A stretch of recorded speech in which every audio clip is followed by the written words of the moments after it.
रहा आप लोग सुनल लोरिकान खंड से हर पहलवानी और हर लोरिकान खंड से आप लोग पहलवानी के सुन। बहुत सुंदर भाव था। उजाला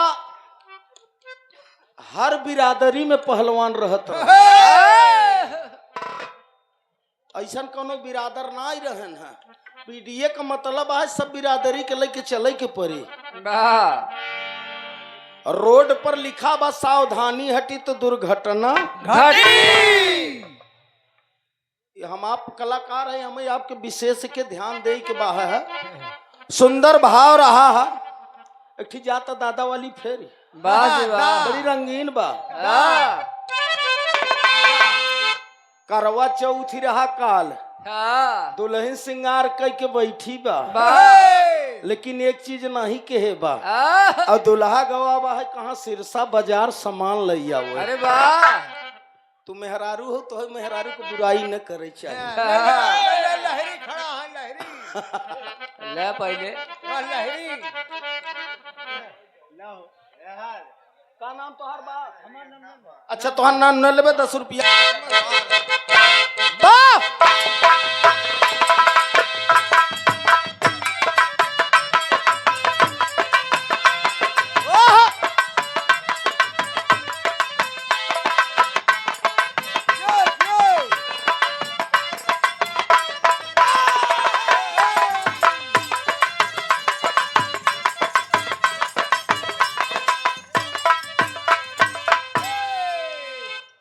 कजरा हमही दिना देव जौन दिना मोर बालम अइहा।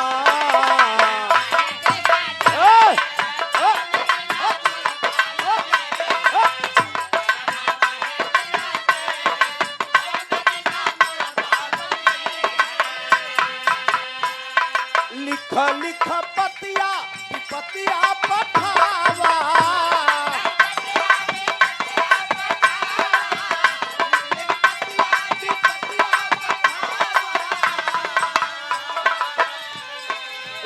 लिख पतिया भी पतिया पठावा।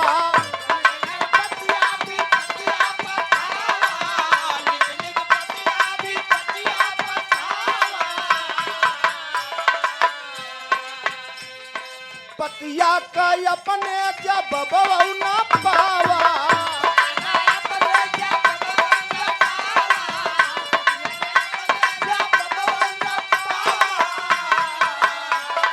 आई है तो जायू न दे जौन दिना मोर राजा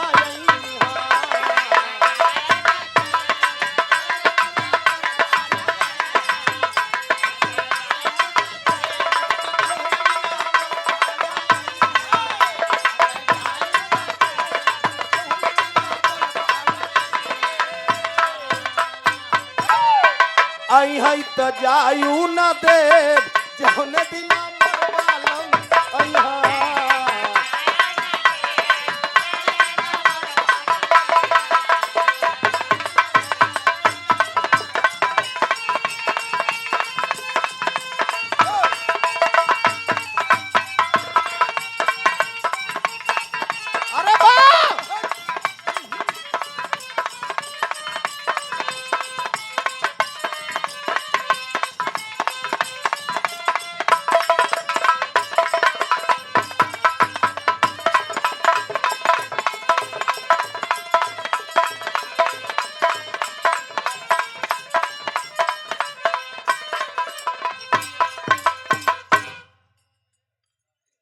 बहुत सुंदर भाव बहुत सुंदर बिरहा। एहर से शुरुआत भवा पहलवानन का दाऊ हर पहलवानी केहन बारे भैया हरे लोरी कहरे 20-20 25-25 हाथे का तू पचे रहे तो मोहार कितनी लंबी रही हो बहुत 30 हाथ के रही हो ना निहुरे के परत हो ना हो। और पुरान पहलवान जो निहुरत हो बड़ा मेहनत करे परत हो। सूरज बोला मैं सबसे बड़ा तो हिमालय के पीछे क्यों खड़ा। हिमालय बोला मैं सबसे बड़ा तो पृथ्वी पर क्यों अड़ा। पृथ्वी बोली मैं सबसे बड़ी तो शेषनाग के फन पर क्यों खड़ी? शेषनाग बोले मैं सबसे बड़ा, तो शंकर के गले में क्यों पड़ा? शंकर बोले मैं सबसे बड़ा, शंकर बोले मैं सबसे बड़ा, तो रावण के घर में क्यों पड़ा? रावण बोला मैं सबसे बड़ा, तो बाल के कखौरी में क्यों पड़ा? बाल बोला मैं सबसे बड़ा, तो राम के बाण से क्यों मरा? राम बोला मैं सबसे बड़ा, तो भगत के पीछे क्यों पड़ा? भगत बोले मैं सबसे बड़ा, तो नार के पीछे क्यों पड़ा? नार बोली मैं सबसे बड़ी, तनका गरुआरी सबके कहे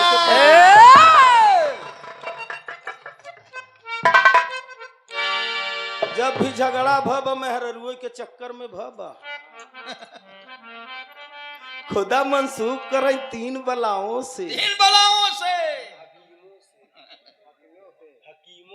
हकीमों से, वकीलों से, हसीनों की। सुंदर भा रहा, बढ़िया रहा गीत, जे जहां पास गात अच्छा गीत रहा। एक ठीक गीत है बस नहीं के साढ़ू रहबई केहन है। शिवदास यादव मेहरारू के चक्कर में देखा बेचारा कितना बड़ा भक्ति कई हुआ और का समझते है उजाला सही कहते रहे। देखा भाई ये आदि शक्ति है, देवी है, लक्ष्मी है। हाँ हम मेहरारू को बुराई नहीं कब्बों करी, काहे करबे? अरे यार कब्बों न कहते ए भले कराई, हां कराए, हाँ हम न करबे। पैसा ले या बरे कि आज भी बाजा में आप लोग तो बाजा क्यों नहीं सुनत है, लेकिन आज भी बाजा में बतावत हन 1000 लड़का के पीछे 200 लड़की कम है। लड़की चाहे कानी हो, चाहे लंगड़ हो, चाहे करिया हो, एक बचत हो चत नहीं ना बिया हो जा तो सब अपने अपने घरे। और लड़का जौन जौन मुसरचंड टहरत हन गुटका खाए के आवत हन, चैत में जात हन, आषाढ़ में गहकी एको नहीं आवत।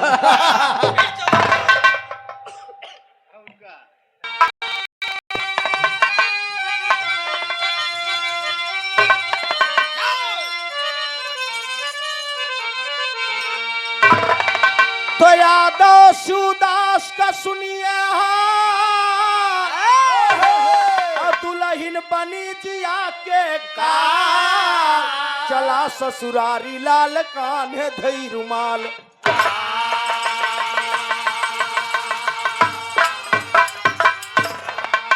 वादा किया था श्री राम त्रेता में,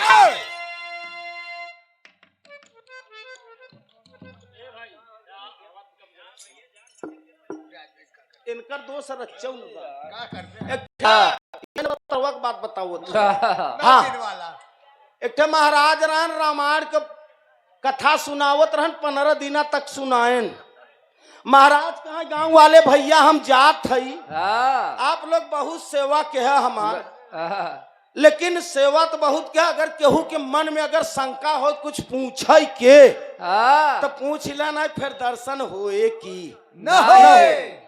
सब कहा अरे महाराज बहुत अच्छा है, आप कथा सुनाया, बहुत बढ़िया रामायण के प्रसंग सुना, कोनो कमी नहीं आपके। तब से एक आदमी बीच से उठ के कहे महाराज एक हमें कुछ शंका है। कहा पूछा का शंका है? तू बिचवा वाला कहे महाराज एक बात नहीं समझ में, तो 15 दिन तू कथा सुनाया रामायण का, राम राक्षत रहन कि रावण राक्षत रहा? महाराज कहा न राम राक्षत न न रावण राक्षत रहा, राक्षत हम ही रहे। कि जौन हम 15 दिन तोहरे सामने बकबकाने हैं। यार बिरहा होता है तुम्हारा रुमाल ले कैसे करे खाना, देखा ऐसे ऐसे क्या बात है यार। वादा किया था श्री राम त्रेता में, अरे द्वापर में कृष्ण जी रहस्य को रचा। वादा किया था श्री भीष्म पितामह, रह गए कुंवारे लेकिन दुल्हन ना लिया। वादा तो कुछ न कुछ करते सभी हैं, मगर समय आने पर वादा निभा। अरे वादा जो दिल से किया था तूफानी, वह अपने वादा को कैसे निभाए।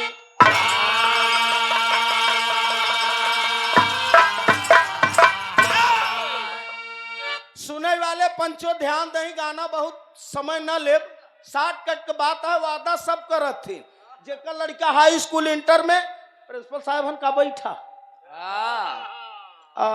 अभय राज यादव बाबूजी हन का। अरे बाप रे बाप, नहीं कि स्कूल में हमारे लड़का का सेंटर चला। यहाँ साल के बाद बताओ तैया अब मैथ से रहा, ओकर आई नहीं रहा पर्ची। भाई साहब आप कह रहे हैं, हम कहा साहेब पेपरवा दवाई देना है, साल भरे के बिगड़ जाई बात। अब और न कहबई, हम वापस ही बात है। वादा सब करत थी, जेकर लड़का लड़की इम्तहान दे थी, वादा सब करत थी। और वादा लड़कन से ज्यादा माई विंध्याचल के माई, हे हनुमान जी, है पीपर हवा देव महाराज, अगर हमार बेटवा फर्स्ट क्लास पास हो जाए तो 5.25 किलो लड्डू सब वादा करत थी न। लेकिन समय पर के निभावत था, क्यों के लड़का पास हो गए, मेहरारू जाता सिरसा बाजार पहुंच गए हनुमान जी के मैं अब ननका पापा पैसा नहीं भेजे, जब दिना भेजी वह दिना तोहार पूरा वादा निभाओ। ध्यान दही बाबूजी, हम आप भर कुछ नहीं कहता ही है। हम आपके स्कूल में गए रहे हैं, आपसे मुलाकात भी रहा। हमारे रिश्तेदार हरिशंकर यादव कृष्णा गारमेंटर हडिया वाले, कहना बा एक लाइन गजल का टुकड़ा बा मुन्ना का।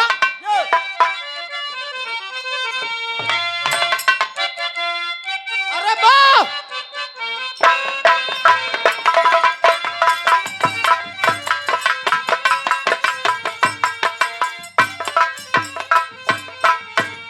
कि अरे बहकी हुई, अरे बहकी हुई निगाह भटकती जरूर है।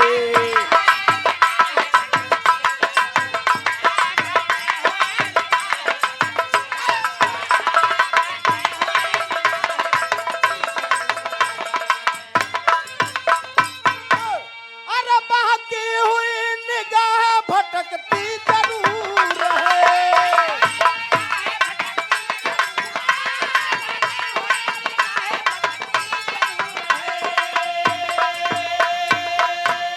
जो डाल टूट जाए, जो डाल टूट जाए लचकती जरूर है।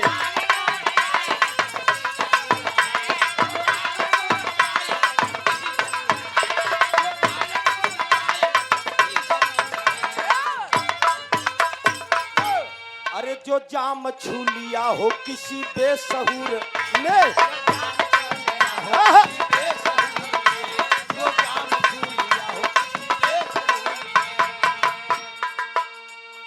बराते में देखे है आजकल, हाँ बूढ़े बेचारे छोड़ देन बरात नहीं करत हैं।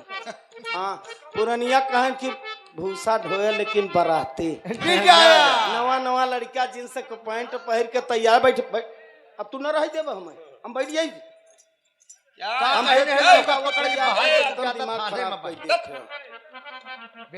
जाय दे ठीक है। तू ना अब मत बोलन ना, अब बोलबे तो जानला कि हमार तू भाई नहीं। हाँ ठीक अना ना वही बात है। कामता प्रसाद जाय दे यार, ऐसा ढेर मिलत रहते भाई ये लोग। बाबू साहब पुरान बुजुर्ग लोग बारात छोड़ देन काही बरे, नवा नवा लड़का जींस के पैंट पहिरेन। कहाँ काका हुआ का लेबे तू, रोड लाइट बा, डीजे बा, डांस हमें करे के बा बारात। तू कहाँ जाबे, तू द्वार पूजो में जाबे, 1-1.5 किलोमीटर डीजे उठा है। नेताजी हमार बिरादरी नंबर 1 पर जाता है, नंबर 1। हमें बुराई न करे चाहे, जौन आँखी से देखत है वही बतावत ही है। दूसरे के दूध पियावत है न, पुनः फिल्टर में 75 वाला डाले आवत, थकाई दूर करे। ये हमार बिरादरी नंबर 1 पर जाता है, ध्यान दे रहे का काका का करबे तू वहां जाके। ये तनी बड़े का भैया अधी दे दे यार। हाँ लेहन राजा गड़गड़ा के मार दे तब करवा डांस, कहे रसगुल्ला के फेल कर तब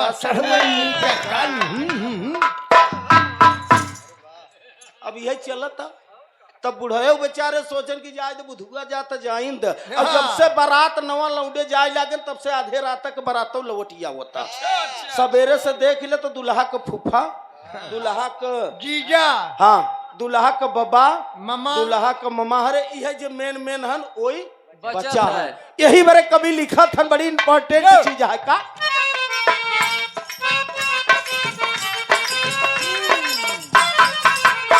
अरे जो जाम छू लिया हो किसी बेसहूर,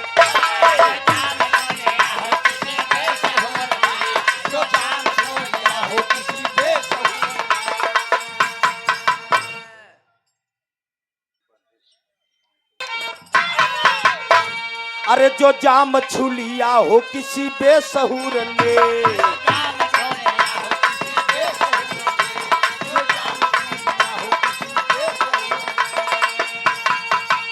अरे जो जाम छू लिया हो किसी बेसहूर ने,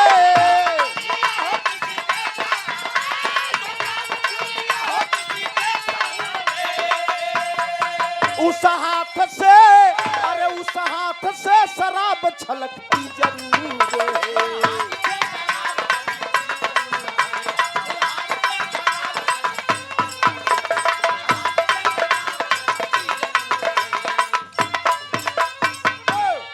शिवदास यादव का बियाह हो गया साहेब, लेकिन ओकर गवान नहीं आ रहा।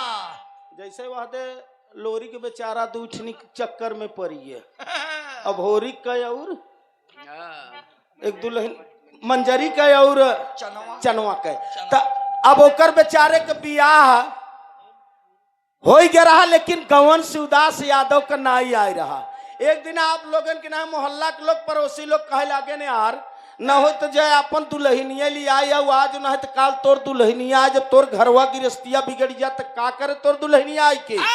अब पहले के जमाना में बाबूजी देखत हो भाई आप लोग दादा हरे जात रहन, जब बियाह करे लड़कन का तो मास्टर साहब बाड़ी से नापत रहे न, जो सोटवा लठिया ले रहे देखा जात रहन तो नापत रहे न। लेकिन आज जितना लड़किया के देखुआरी में नहीं देखुआरी चलत, उतना लड़की के देखुआरी में देखत हन लोग, उतना रुपया खर्चा करथन।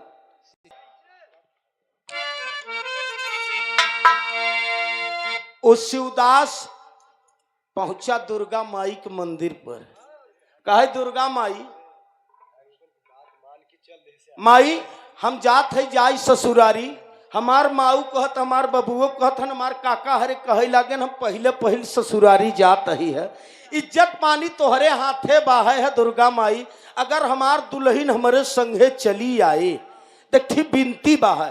बाबू साहब और शिवदास यादव जाय के घरे से निकला। मास्टर साहब 2 किलोमीटर ससुराल रह के दुर्गा माई के मंदिर पे हाथ जोड़ के बिनती करत कहत का कहता,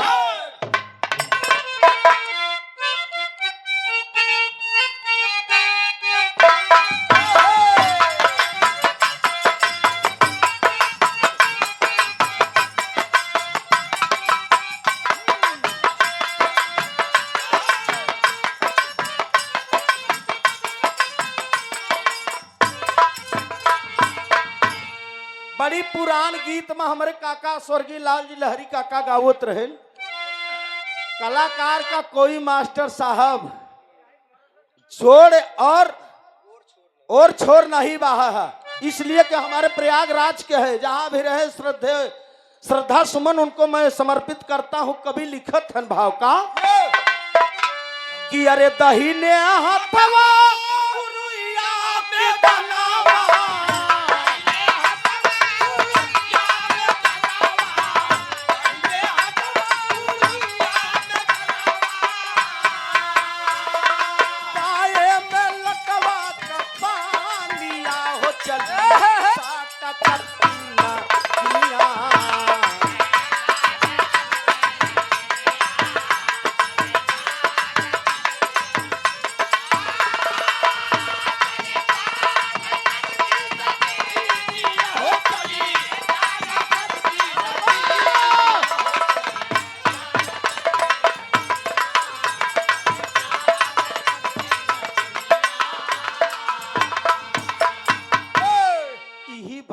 शिवदास यादव पहुंचन दुर्गा माई के मंदिर में, कहे माई, माऊ कहत बबुओ कहत है ना, काका हरे सब कहत है ना, माई हमारे एकदम नजदीकान बा है, बीमार बा, पिता जी बीमार है ना, अब चला जाए दुनिया से कि तब चला जाए, कोई भरोसा नहीं बा, लेकिन पूर्वजन के आशीर्वाद बड़ा लंबा होता है। माई एक थी बिनती बतो से कहत है शिवदास यादव का,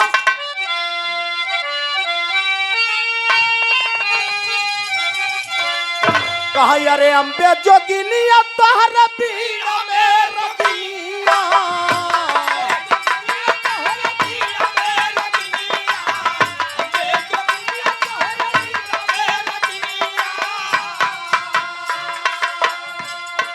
कृष्णा का बहिना दुलारी, पुजारी तोहरे द्वार पे खड़ा, पुजारी तोहरे द्वार पे खड़ा, पूरा कई मनसा हमारी, पुजारी तोहरे द्वार पे खड़ा।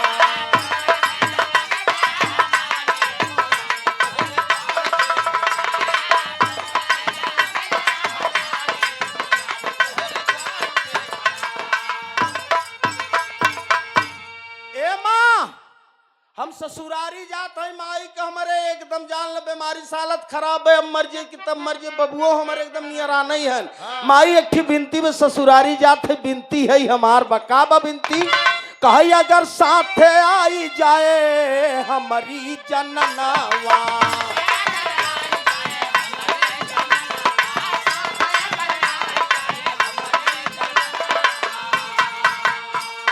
साथे अगर आई जाए हमारी जननवा, काट के चढ़ाई माई अपन गदा जनवा।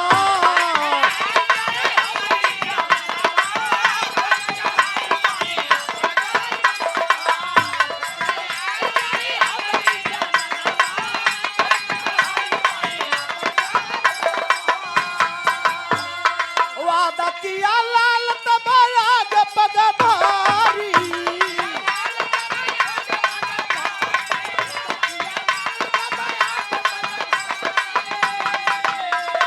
मनवा में अपने बिचारी, पुजारी तोहरे द्वार पे खड़ा, पुजारी तोहरे द्वार पे खड़ा, वादा किया लाल पगधारी, पुजारी तोहरे द्वार पे खड़ा।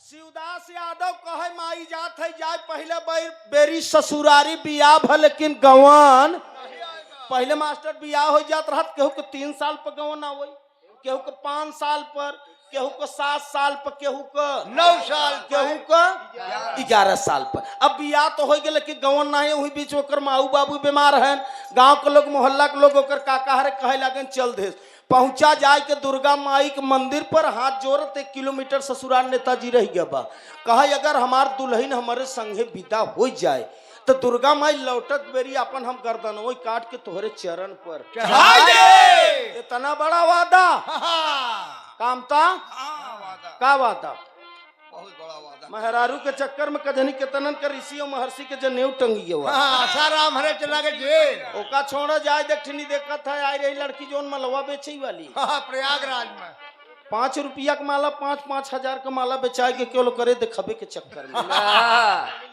ये दुनिया कितना चालाक बा। अब जौन है हम नाम नहीं जानी, तब जौन तुझे बताई दी वही देखा था ही है।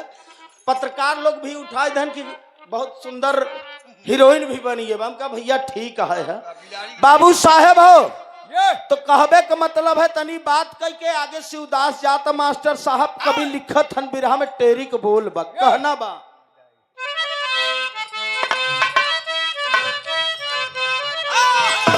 हाय विदाई अपने बहिन का कर, कह तोहार जीजा लागी दुल्हन का भाई, विदाई अपने बहिन का कर।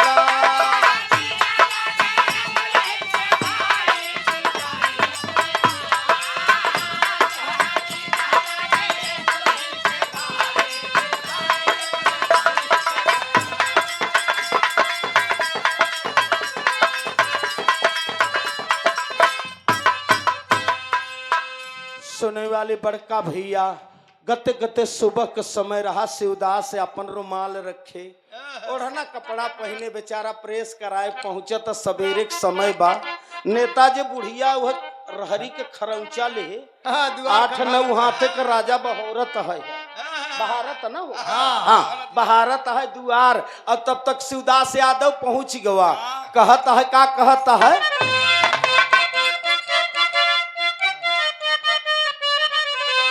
अरे कई के बूढ़ा से प्रणाम अब बताओ अपन नाम बूढ़ा देख भर नजरिया बोला लला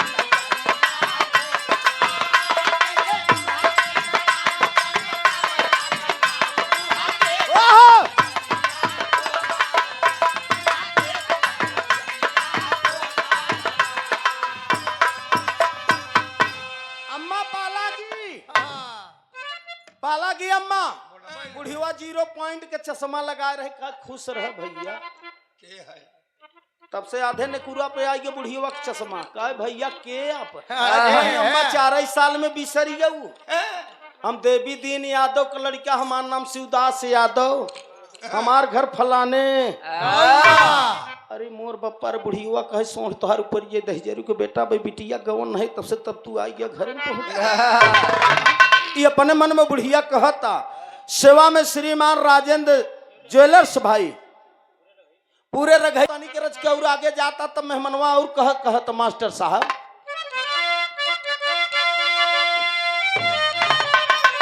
अम्मा हमका चिन्हत नहीं है का अरे हम देवी दीन यादव का लड़का शिवदास यादव हमार नाम अब बुढ़िया रच के और आगे जा तुम्हार साहब तब अपने मन में कहत है का कहा बिना गवने कयाया अरे बिना गवने कयाया ना कहा मरऊ कटाया लवट जाता बखरिया बोला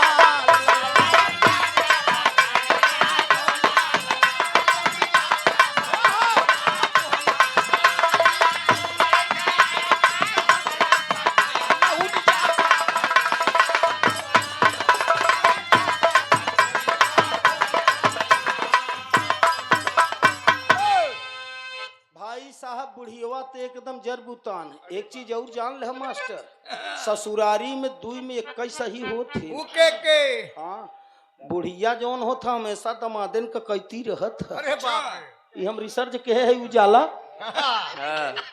भाई देखा हम सच्चाई बात बताओ तहिया ससुर असुर भले हकी हो जाए लेकिन जो सास होत है दमाद का कैती हमेशा हाँ रहथिन दर्दिल होथिन बूढ़ा कहा मेहमान कस कैसे चल कहा का बताई अम्मा बबुओ बीमार रहन पिताजी बीमार रहन मायू बीमार रही बबुओ बीमार रहन आवत नहीं रही काका हरे कहे लागेन तो सोचा न हो तो लियाई चली घरवा गिरस्तिया कम से कम आपको लड़की देखते तो हम 10 रुपया कमाई के अपने माई बाबू को सेवा सत्कार दवाई दर्पण कैले बुढ़िया अपने मन में यही विचार करता है तब तक लहुर का छोटका सरवनन कौआ ले साइकिल राजा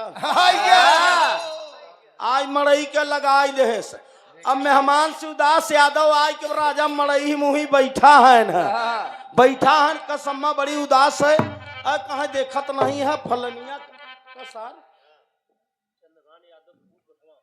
सेवा में श्रीमान बाबू चंद्रभान यादव गोठवा के धरती से 51 रुपया के महापुरस्कार के है बड़े भैया के नमस्ते प्रणाम बा बुढ़िया जब इतनी बात कहा था मेहमनवा बैठा बा अच्छा जीजा है ना हाँ अब बिटिया का गवन नहीं है तब तक दहजरा के बेटा पहुंच गवा अच्छा ठीक है अरे जीजा पाला खुश रह ननकऊ खुश का हाल चाल बा ठीक है का जीजा कैसे चल कहा का बताई यार माऊ बबुओ दोनों जन तकलीफ में आवत नहीं रही हमारे पड़ोसी के जो काका हरे बैठा रहे सब कहा यार न हो तो जय अपन दुल्हनिया हम सोचा यार कम से कम तोहार दीदी जात हमार घरवा गिरस्तिया देखे हम बहरवा 10 रुपया कमाब तो हमार गिरस्तिया बन गया तब से ननकौआ का बा जीजा बा तब तो जैसे ही हम आए गौना में खड़ंजवा पर चढ़त है दुई मेहरारू कोने बतला थे दुई मेहरारू कोने दुई मेहरारू लेकिन हम जान नहीं पाए नहीं पाए। मेहमनवा कहे का कभी लिखत हन बिरहा में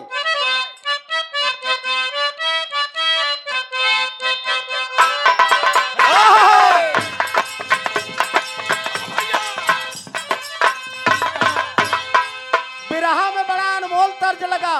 बिगड़ गवा सरवा कहा था लेकिन स्वर्गीय बाबू रामदेव के ठीक तर्ज याद आई गो जाला कहा खाई गईलू लंगड़ाया मदाम कहियाल देबू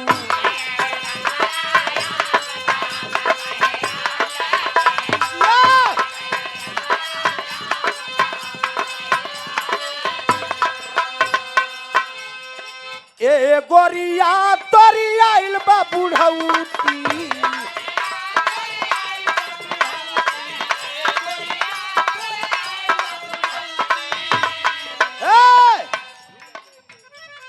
झूल गईले गलवा के चाम दाम कहियाल देबू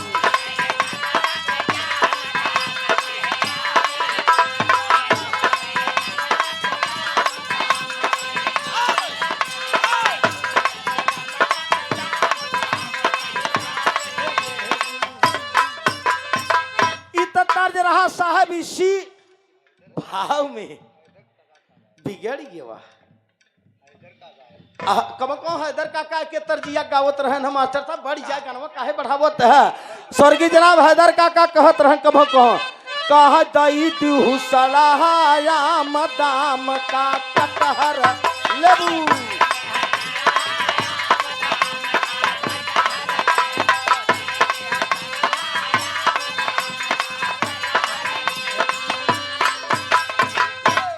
लेकिन बाबू साहब इंसान चले जाते हैं कीर्ति अमर होती है सावन गुजर जाता है तब साहिब जल की कदर होती है। हाँ बाहे बिरहा में शिवदास यादव बैठा व चुपचाप सरवा बिगड़ के खनी बात कहता है आपके बीच में का कहा बिना कौने आया ससुरार प्यार दिल में बसी गए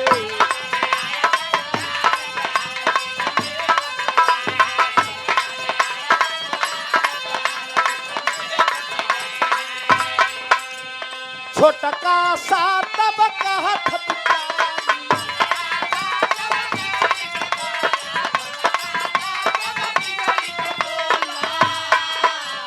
बिन गवने कन जाई हई तो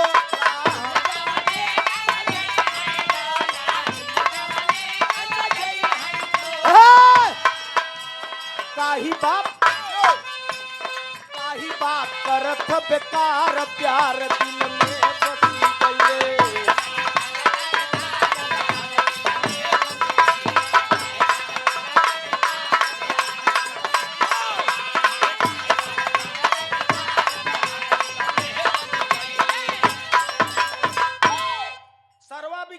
खबरदार से यार जीजा दत्त हर भलवा भाई नहीं तो अब हमारे दीदी का गवन नहीं के पहली गलती तो तू कहा जौन हमारे घरे आ हमारे खानदान के मारे एकदम से नीचे कह दे हमारे ही खानदान में कभाऊ नहीं भर रहा नहीं भर रहा हमारे खानदान हमारे गांव देश के चाल चलन या लड़का जब तक ससुरारी में भात न खाए ले ओका ससुरारी पहली गलती तो तू कहे आया और दूसर की गलती कहत है विदैया कह दे हमार माऊ बीमार बबुआ बीमार आ काका हरे भेजे जीजा देखा भाई साहब नाराज जीन हो आई है खा पिया जौनी किया वही की चला जा जौनी का है नो की कौनी अरे खड़ंजा पकड़ के चला ये बोला ना कि जौन रास्ता पकड़ के आई है वो रास्ता पकड़ चला यह उम्र में ऐसा न बोले चाहे तो का भैया हो इतनी बात कहत हैं तब तक सरह जो रह चार छठ नहीं रहे न कहा भाई साहब मेहमनवा से उदास यादव कहे भाई साहब बियाह ओ सॉरी विदाई कर चाहे जिन कर भाई साहब लेकिन हमारे एक मजबूरी या अगर आज माता पिता ऐसा न होते तो भाई साहब आवो का अवसर न होते हर इंसान के ऊपर विपत्ति आवत है हर इंसान के ऊपर ऐसा दुख आवत है आप समझदार है अम्मा के समझाव अब तब तक जो शिवदास यादव का ननकौआ हरन का दुल्हन रहीन कहा जीजा आ यहाँ एक काम कर इनका रोका, रात भोजन वोजन बने, कुछ खाए पिए और तब सवेरे विदाई होए, कुछ थका मदाहन, कुछ इनका आशीर्वाद दे दिया जा। गनन कौआ बेचारा अपने अम्मा से कहे सम्मा आज नहीं तो काल तो विदा करबई करबी। जीजा ऋषि आय के चला जाए तो कोनो मतलब आय के नन कौआ कहे जीजा रुको विदाई होए सवेरे होए। भोजन वोजन बने लगा मास्टर साहब। संझा भोजन वोजन जब बन गया तब शिवदास यादव के सामने सरहज और हज होकर आई शिवदास यादव कनन कौआ बहुहरी भोजन वोजन देते बड़े प्यार से पारंपरिक गारी गाय के खियावो थे। कैसे मुन्ना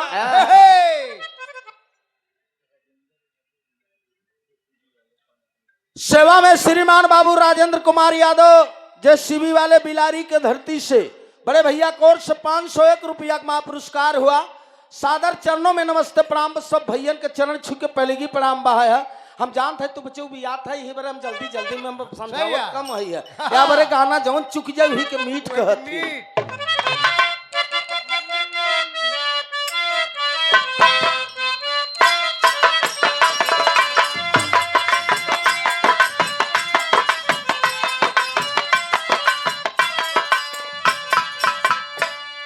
शिवदास यादव बैठ गवा बा भोजन करत ननकौआ हरन के दुल्हन परोसत है पारंपरिक गारी गावत है। गारी और दिसे घिए के सोहारी और सरकारी गारी तीनों बराबर होत है। ई तीनों बराबर ही होत है। रोड पर चला जाबे वहाँ ई देखा कि पुलिस दरोगा गाड़ी दे लागत है तो लोग कहत नहीं साहब नहीं अरे जायद साहब जायद गलती औरते बराते में गरियावे लागत है तीन है पुस्तक तोहर माई बाकी मरी गई नेताजी तोहर बहन बाकी नहीं लोग कहते हैं ना 1:31 से अब कजनी कितना गाड़ी के लोग पैसा दे बुढ़े बनू कहबे कारे बुधुआ उठबे का कह रे काका मजा आवत केवल गाड़ी सुनई बरे। शिवदास यादव बैठान माताएं बहिने गावत है कैसे भैया कहा यार तोरे पीछवा रवा राई चवराई भला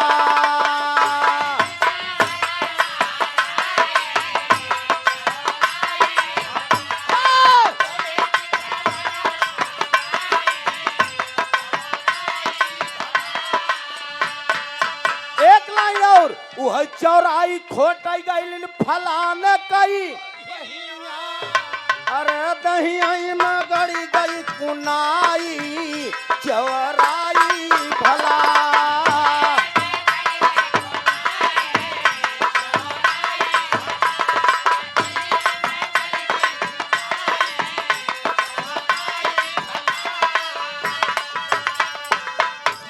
गाड़ी का तो और छोड़ना है भीषण नहीं बा है लेकिन गाना हमार बढ़ ही जाए।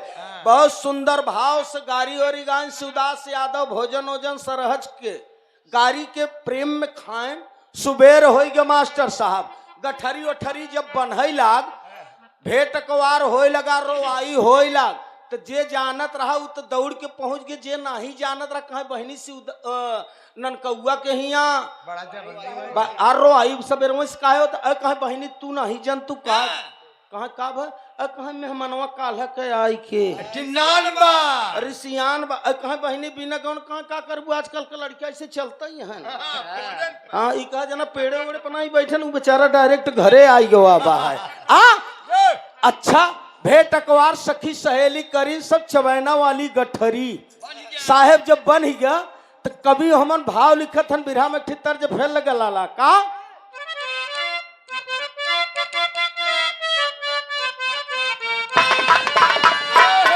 कहा यारे बालू रे तवा में मड़ैया छवाई त मोरे राजा जी आवे लहर जमुना में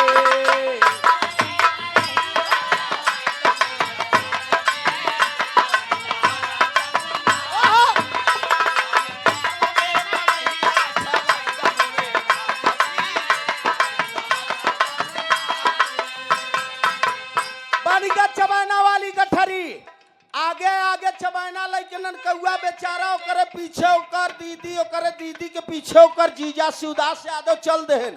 जब गौना डकिगन साहब तब मेहमानवा शिवदास यादव कहत करत का कहे पट घू घट का झटपट हटाई द मोरे रानी जी पट घूंघट का झटपट हटाई द मोरे रानी जी लुटी लहरा डगरा में।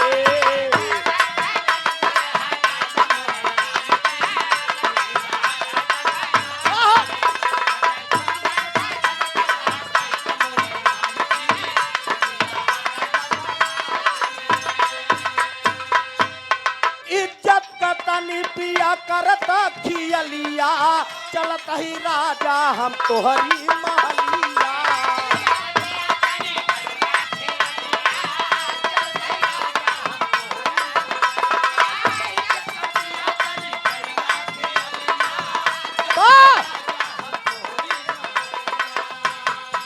आओ पिपरा के तरवा छहाइल मोरे रानी जी आओ पिपरा के तरवा छहाइल मोरे रानी जी लुटी लहरा डगरा।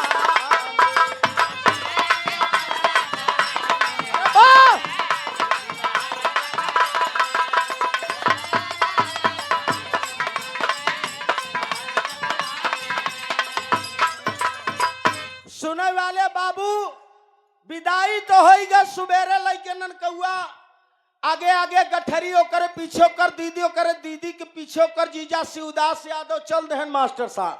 जब गौवा डक गया तो शिवदास यादव अपने दुल्हनिया के चुनरिया उनरिया जो रहा हाँ चोलिया उलिया खींचे दुल्हनिया कहे धीराई जा। अरे धीराई जा महाराज हमार भाई आगे है हमार गांव देश सब तो तोहरे संघवा जौन खाए चबाई को होए तोहरे घरवा तो चलता ही है।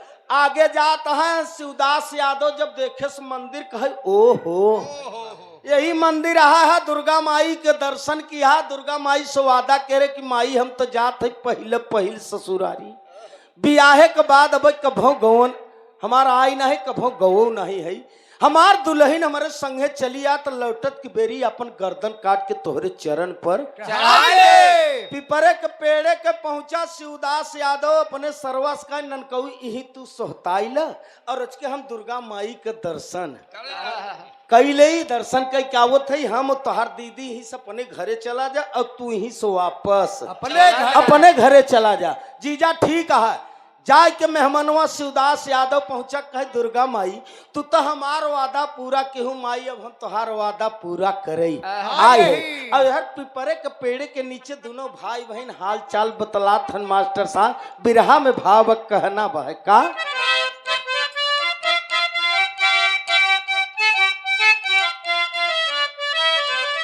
वही एक पेड़वा के नीचे अरे दूनों के बैठाई दिहले वादा के निभावई अपने चली भाषा जाना।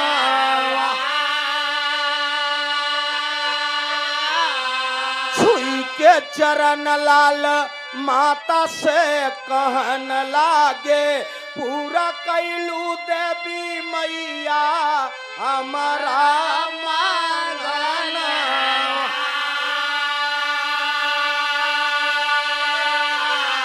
सोचा न बिचारा लाला उठाई के कटरिया हो काट के चढ़ाया सिलाल आपन गारा दाना।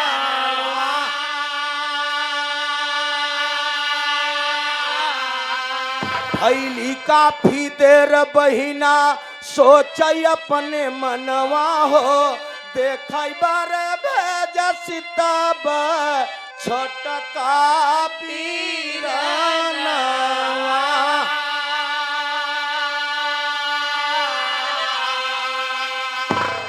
सुनने वाले मित्र बड़का भैया बहन अपने सारे के अपने औरत के बैठाई के मेहमानवा शिवदास यादव जाय के मंदिर में कहे दुर्गा माई तू हमार वादा पूरा क्यों हम तोहार वादा पूरा करे आई है। दोनों भाई बहन बतलात हैं अब तब तक उठाए के तलवार वही मंदिर में रखा रहा। मार साहब अपने सर पर मारे सर अलग हो गए धड़। अब दुल्हनिया बड़ी चक्कर में पड़ी 1 घंटा 2 घंटा 3 घंटा बीत गए कि सैया हमार गहन भक्ति करे, दुर्गा माई के पूजा करे, अभी तक लौटे ना ए ननकऊ जाता भाई रच के देखता का करत है ना। जब जाय के ननकौआ सार मंदिर के पास साहेब जाता तो देखा है करे जीजा के शिवदास यादव का सर और धड़ दोनों अलग बा। अब वो बड़े चक्कर में पड़ा कि अगर हम दीदी से चल के बतावत है तो दीदी कहे देखा हमारे पति के मार के आय के हमसे बतावत है। यही बड़े लोग विदाई नहीं करते हैं। सुने वाले पंचो अब बेचारा फंस गए। करे तो का सोचे बेचारे से जो ने तलवार सोकर जीजा पर सर और धड़ लग के रहन वो तलवार उठा के मास्टर साहब वो सरवो मारे सूख सर और धड़ दोनों अलग हो गया। अब ओकर रतिया शिवदास यादव के पत्नी ननकौआ के बहनिया हुई पिपरवा के पेड़वा के नीचे गठरी वाला चबैना ओढ़ना कपड़ा वाला बैग लेके बैठी बा कि सैया का पता लगा भैया गए और भैया हमारा अभी तक नहीं आन। बात का यहाँ है बेचारी जोहत जोहत जब चलता है मंदिर के पास तब कभी लिखत हन बिरहा में भाव का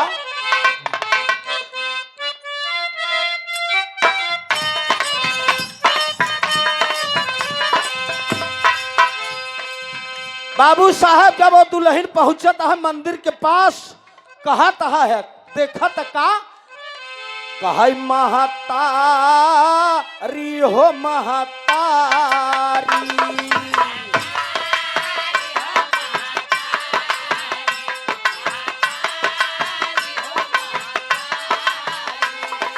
द्वारे खड़ी बदुखियारी महतारी हो महतारी।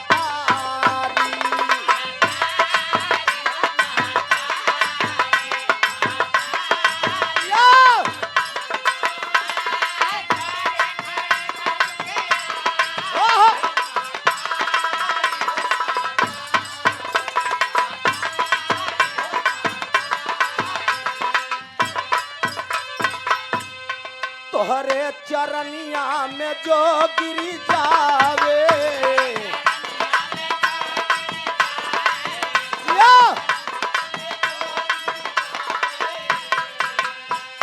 खालिया झोलिया भर के जावे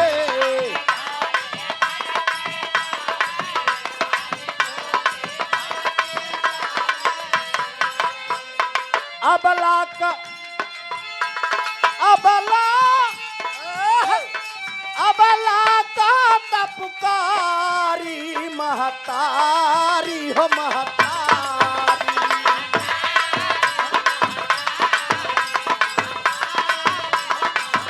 भैया बा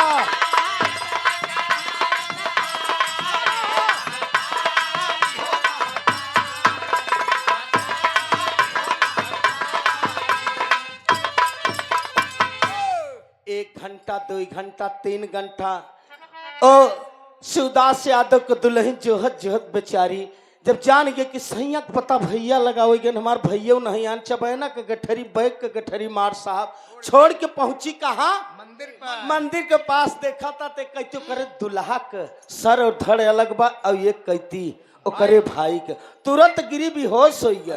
बेहोश काहे न हो जाए एक कहती पति और एक कहती भाई। ससुराल के रास्ता कहीं नहीं देखे है मैके में जा तो लोग कहीं के अपन पति और अपन भाई रास्ते में खाए चबा जा आप कही हम आई कहाँ हम जाए रोज की यही बात कहता रोवत रोत आप भी कबो देख होगा भक्ति में मास्टर साहब भाव हो चाहे कबो कबो यहाँ आँख से देखत हो गुस्सा आवत तो ही आँखी से आगी निकलत है नेताजी जब गुस्सा होता अब कहो कहो मदर छूटत है तब कजनी कितना मनई आड़े रोई लेथन बनाए मालूम पड़ा था कि पता नहीं कौन सा सागर है हम समान बा यहाँ आँखी से पानी बंद नहीं हो। सुने वाले पंचो एकदम गाना 2-3 मिनट का समय बा बाबू साहब रोत रोत दुल्हन गुस्सा में छनी बात कहूँ ही मंदिर में का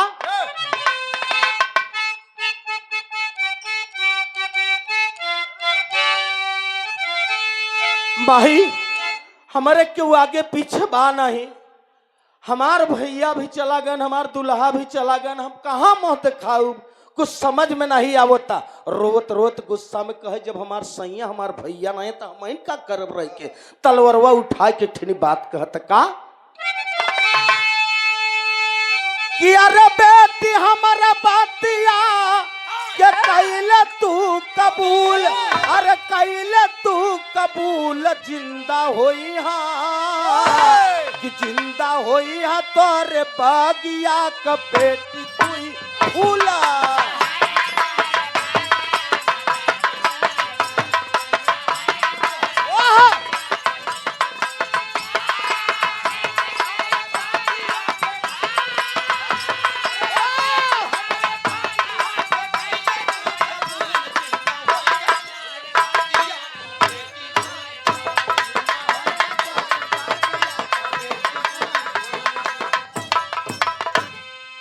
जैसे पतिव्रता नारी थी ऐसे तलवार ताना था, तब तक आकाशवाणी होता। आज भी धरती पर धर्म व धर्म न होते तो भक्ति कमजोर हो जाते। मास्टर साहब जेकर जहां भाव बा वहां भक्ति बा। तलवार ताने से आकाशवाणी होते है बिटिया रोज इन तोहार सैया तोहार भैया दोनों जने जिंदा हो जाई। तलवार हाथे से छूट गई से दोनों हथवा उठाई कबला बेचारी रोई के ठी बात का तो माई कहाँ हमार सैया भैया कैसे जिंदा हुई महतारी, अब तो दुनिया छोड़ चला गया कहाँ मोह दिखाए। कभी लिखत हन भाव का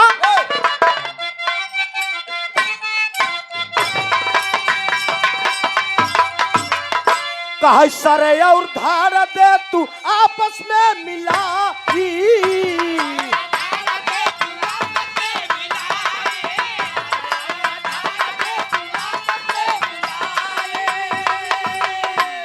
सरे और धर दे तू अरे आपस में मिलाई, अंगूरी हम चीरया मरी टपकाई।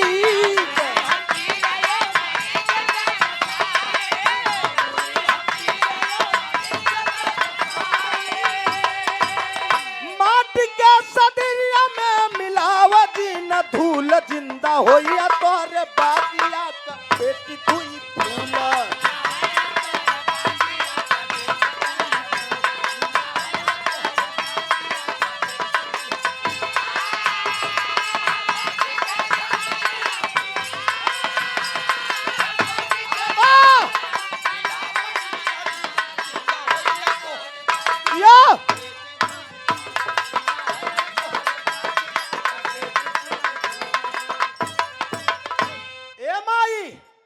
हम बड़ी अभागी नहीं महतारी, हम ससुराल के रास्ता माई नहीं देखे अपने मायके में जाब हमार काका काकी हरे हमार बड़की माई हरे बड़ा ताना मेहना मरी कि पति के खाए चबाज थे, हम कैसे जाई माई समझ में नहीं आवता। आकाशवाणी होता ये बिटिया रोजीन भक्ति बा धर्म बा प्रेम बा, प्रेम न होत भक्ति न होत तो इस संसार में क्यों पूजा पाठ न कर। तोहार दुल्हा तोहार पति तोहार भैया दोनों जने जिंदा हो जाई, एक ठिनी तो का काम करे के पड़े। काम आई कहा जैसे तोहरे दुल्हा के सर और धड़ अलग बा ओके आपस में जोड़ द, अपने भैया के सर और धड़ आपस में जोड़ द, अंगूर चीर के अमृत टपकाई दे दोनों जने जिंदा हो जाए। अब मारे खुशी में बेचारी शिवदास यादव को दुल्हनिया मास्टर साहब करत का कि हमार भैया जिंदा हो जाए, हमार सैया साहब करत है का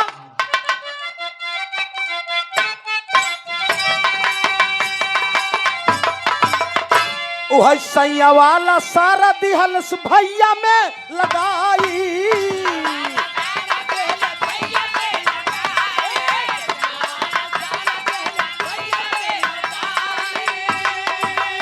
सैया वाला सारा दिहल भैया में लगाई, भैया वाला सारा दिहल सैया में लगाई।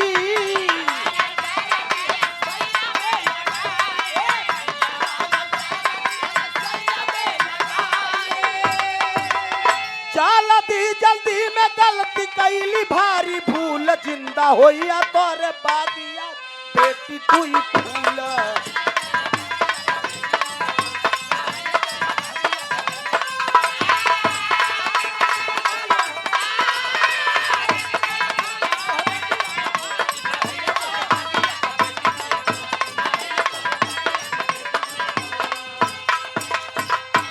भाई साहब आप लोग विचार करें, अंदाज लगाओ कवि की कल्पना है, आप लोग कहते कि जहां न पहुंचे रवि हुआ पहुंचे। कब? और जितना चीज बनाया गया, जितना चीज चर्चा हो, तो सब कल्पना की बात है। क्यों आंखी से थोड़ो देखे भाई कि राम गरन सीता के छोड़े, क्यों देखे बका, सब कल्पना वाली चीज है मास्टर साहब।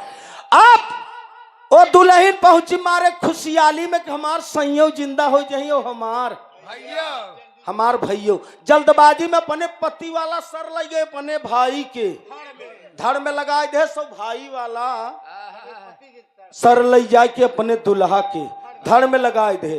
दोनों जिंदा तो हो ही गए। अब दुल्हन बड़े चक्कर में परी कि राम जाई तो के करे संगे जाई, चेहरे के पहचान होता। नीचे से ऊपर ताकत सर पति के धड़, भाई के बगल में देखा तो सर भाई के धड़।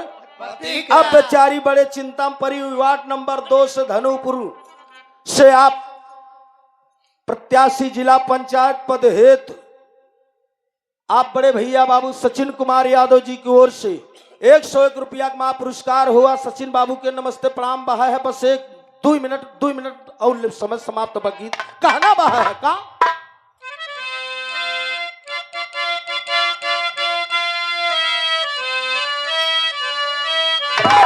वह नीचवा से ऊपरानी हारता जननवाए भैया।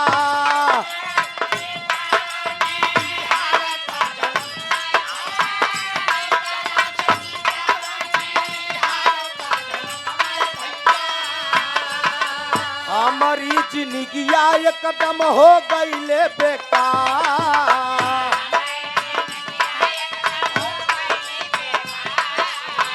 के काका ही सैया के भैया कई बोलाई दादा।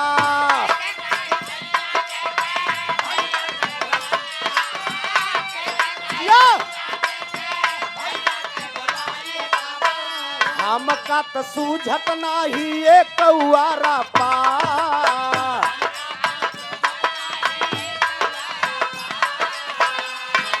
बिन सम भोगावा का जीवन बिताए बिना।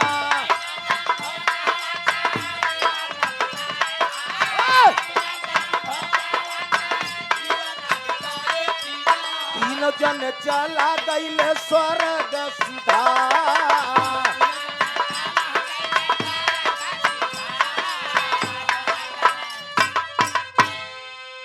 सुने वाले बाबू बड़का भैया तीनों प्रेम नहीं कह पान साहब। सरपति के धड़ भाई के बगल में देखा तो सर भाई के धड़ पति के। अब सोचे कि जाई तक करे संगे जाई, दुल्हनिया बड़े चक्कर में पड़ी। मेरे दोस्त प्रेम नहीं कह पाए, संसार से मास्टर साहब दुनिया से चली गई। आज कलयुग में प्रत्यक्ष प्रमाण मिलत तो तीनों को अगर मानत ठीक है, न मानत वो अपने जगह पर बा। जौन सत्य बा, जौन रामायण गीता महाभारत का लिखा चीज अगर ओके मानत है तो यह माने बरे आप तैयार हो। आखिर में तीनों का अवतार किस रूप में हुआ, यही शिवदास यादव का कल्पना और भाव था का।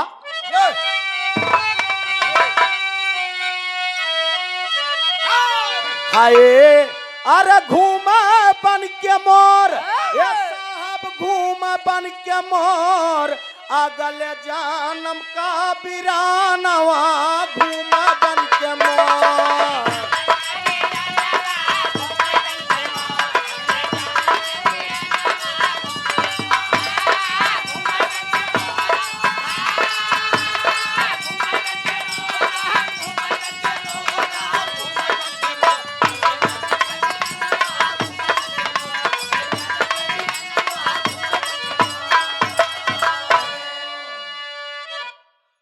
आज प्रमाण मिलत बड़का भैया कि तीनों प्रेम नहीं कर पाए, केवल सर और धड़ के बदलाव से।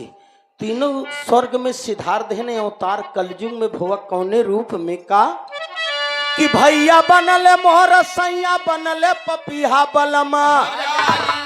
अब बन के मोरनी बहिनिया नाच देख विधि कैलीला कि नाही भैले रत्ती दनवा घूम बन के मोर।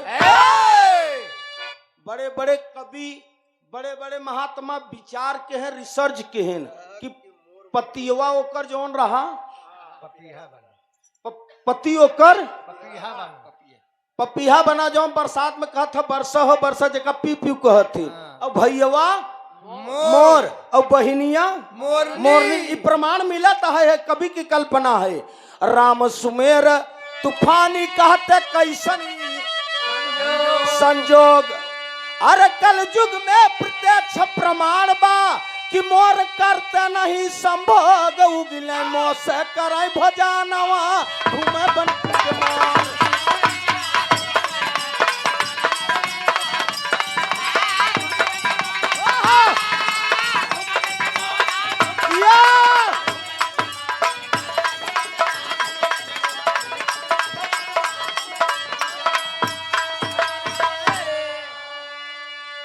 सुने वाले बाबू भड़का भैया, आज भी चेहरा को पहचान हो तो सामने नेताजी रोड पर एक्सीडेंट हो जात तो लोग कहते भैया कौने गांव का कहाँ ये भैया का बताई टरकिया के चकवा मुड़वे पे चढ़ गए लेकिन चेहरा पहचान में नहीं आवता। मेरे दोस्त चेहरा जौन मास्टर साहब सर और धड़ अलग रहा जौन अल्टी पल्टी हो गए, इसी कारण तीनों से प्रेम नहीं हो सका। इस कलयुग में अवतार हुआ, पति उसका पपीहा हुआ और भाई मोर बहिनिया मोरनी। आज भी देखत होगा मोर और मोरनी कभी आपस में संभोग नहीं करते। क्यों नहीं करते हैं भाई मैं क्यों देखो हो तो बताओ। रिसर्च चीज है, भाई और बहनी का रिश्ता बतागा। मोर देखत होगा नाचत रहत मोर नाचत रहत हो, मोरनी करे अगल बगल टहरत रहत। मोर अपने मुँहे से मरी गिरावत। सही बात। तब मोरनी खात गर्भवती होत है। एक काल्पनिक चीज कोई नहीं है, ये सच्चाई बात है, कवियों की कल्पना है मेरे दोस्त। इसीलिए भाई और बहन का रिश्ता बताया गया। तो कहबे का मतलब है मेरे बड़का भैया, संसार में इस धरती में नारी से बड़ा कोई नहीं है। नारी न मोह नारी के रूपा। एक मर्द के मोह सकत है, एक नारी के कभो नेताजी न मोहे। दूसरे के मेहरारू सर 2 मिनट बतला देखा तो हर मलकिनिया देख ले कह कागर है कुछ ना चुनाव आई बाहर से वोटे जाओ हरे रहो। हां सुने वाले बड़का भैया आखिरी लाइन बा कहना बा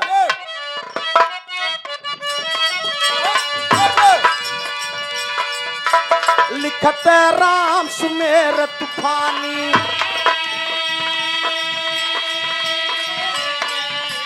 गान में नाही बेईमानी। रामा रामा रे हमरे रामा गाँव प्रेम चंदम गाँव प्रेम चंद पंचम शीस झुकाई हो पिताई अपने भाई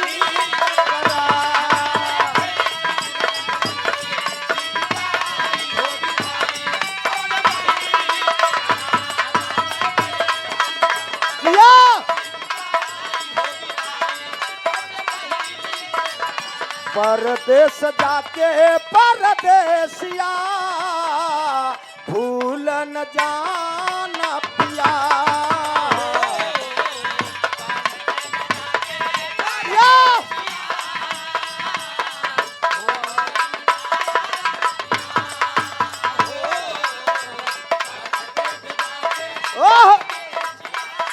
मोरे रामा हो